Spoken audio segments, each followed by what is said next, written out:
What you just saw right there was a massive Iranian drone attack on the city of Ariel in Iraq, where the United States has a consulate and a military base. You could see the numerous impacts.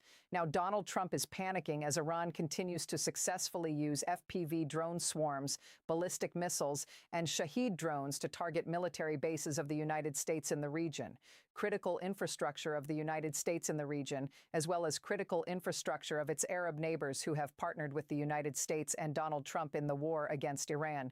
And folks, we have additional grim news from the perspective of the United States military. In addition to the fact that at the Prince Sultan Air Base in Saudi Arabia, an Iranian ballistic missile and drone swarm attack resulted in 12 of our soldiers being injured, with 2 being very severely injured. We're also learning the extent of the damage of our military equipment there. And that damage likely exceeds $1 billion. And the damage also includes critical satellite reconnaissance and military functions that have now been disabled.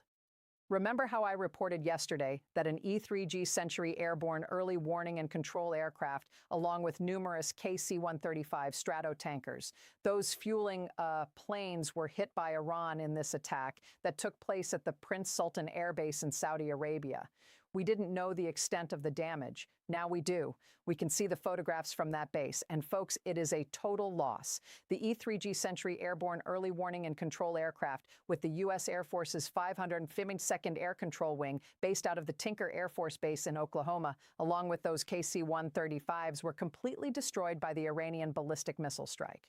And Iran likely got their information about where and how to strike from the Russians as the United States. And Donald Trump continues to attack NATO and lift the sanctions from Russia for it to be able to sell oil. And as the State Department and MAGA Republican Congress members on Capitol Hill this past week invited the top leaders from Russia's Duma, basically their Senate, to tour the Capitol and to talk about economic IC cooperation together. The cooperation that the Russians see is cooperating with Iran to destroy American military assets and critical assets. Just take a look at this satellite imagery right here.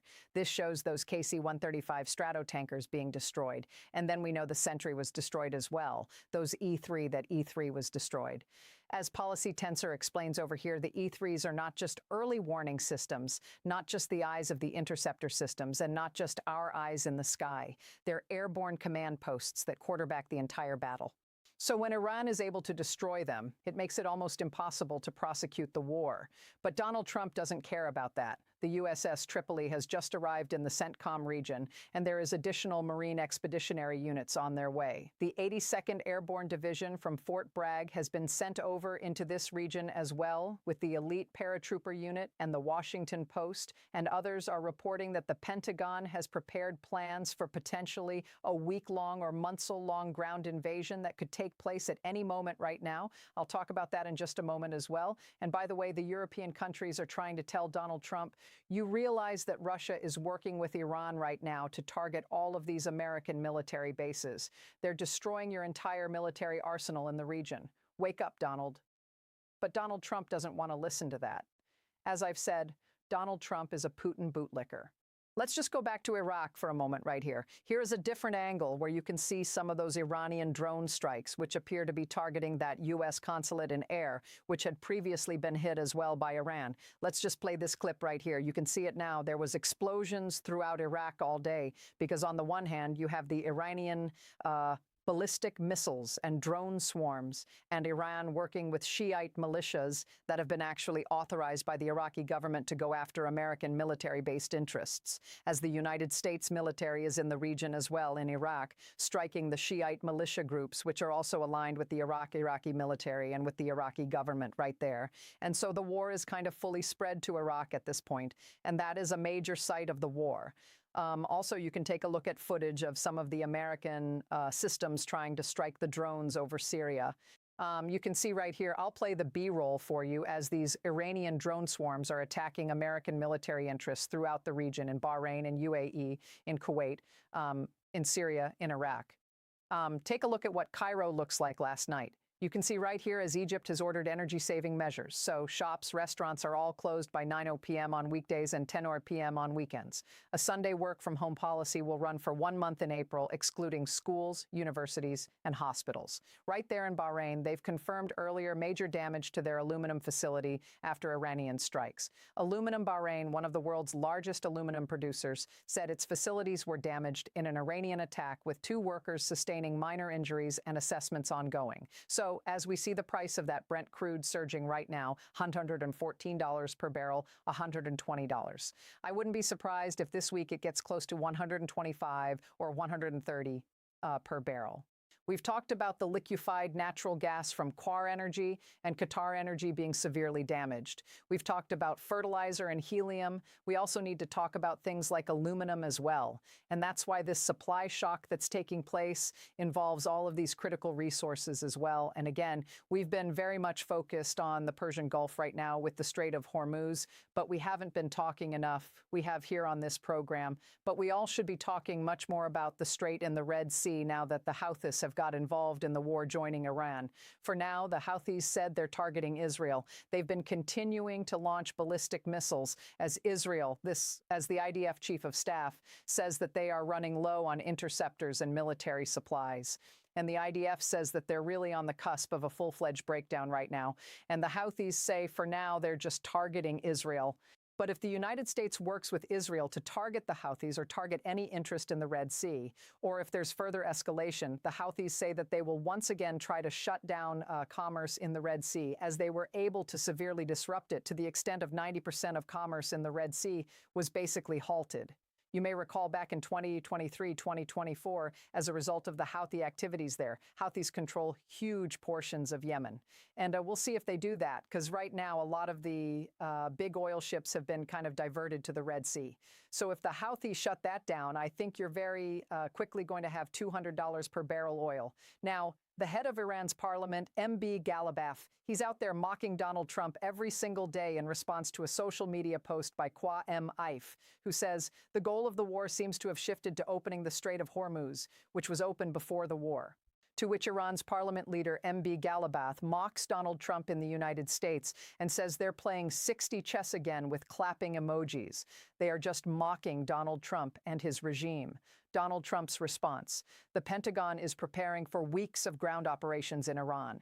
U.S. officials tell the Washington Post as thousands of American soldiers and Marines arrive in the Middle East for what could become a dangerous new phase of the Iran war, exposing U.S. personnel to an array of threats, including Iranian drones and missiles, ground fire, and improvised explosives should the decision be made by Donald Trump to escalate.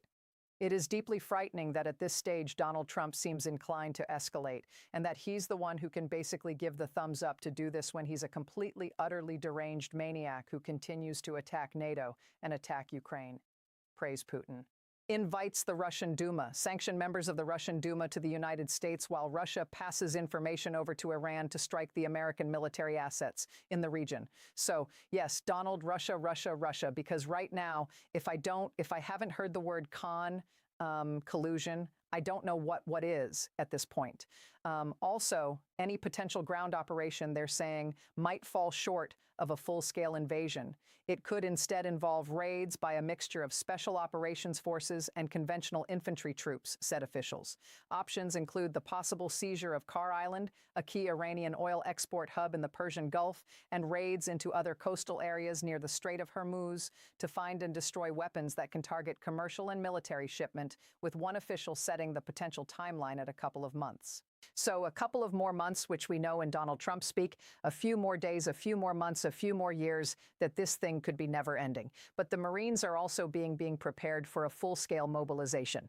And the Marines have sent a letter to all of the Marines right now saying, you should start getting prepared for potentially a full-scale mobilization. As I mentioned, order the USS Tripoli and other Marine expeditionary units are arriving in this region potentially to support that ground invasion that could last for multiple months. Dan Leo of The Washington Post writes, in response to questions for that story about the ground invasion for multiple months, White House Press Secretary Caroline Leavitt issued the following statement to The Washington Post. It's the job of the Pentagon to make preparations in order to give the commander-in-chief maximum optionality. It does not mean the president has made the decision. Well, he seems to be inclined to make this decision. Now, the Iranian Revolutionary Guard Corps also issued the following warning about American universities in the region after the United States and Israel targeted the Iran University of Science and Technology. You can see right here, the CR, the significant damages of the Iran University and its various schools. The Iranian Revolutionary Guard Corps issued this statement. The Zionist American invading forces, by bombing the University of Science and Technology in Thran, have once again targeted Iranian universities.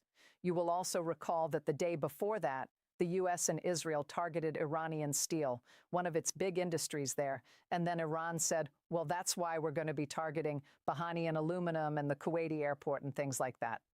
The statement from the IRGC goes on to say, the rulers of the White House should know that from now on, all universities of the occupying regime and American universities in West Asia are considered legitimate targets until 2 universities are struck in retaliation for the 2 Iranian universities that were destroyed. We advise all staff, professors, students, and residents near American universities in the region to stay at least 1 kilometer away to ensure their safety.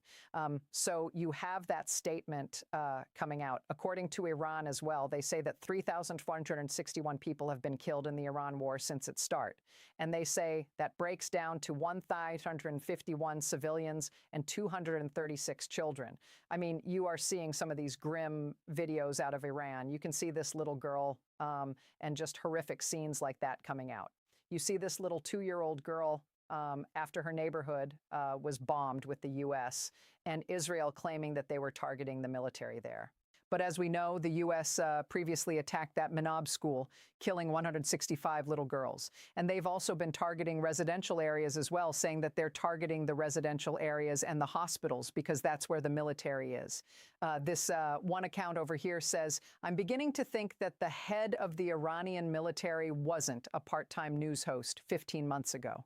Obviously referring to Hexif and this whole dystopian reality TV regime that is this Trump regime. But for all of this, Donald Trump's social media post is no, Trump is not losing his nerve on Iran.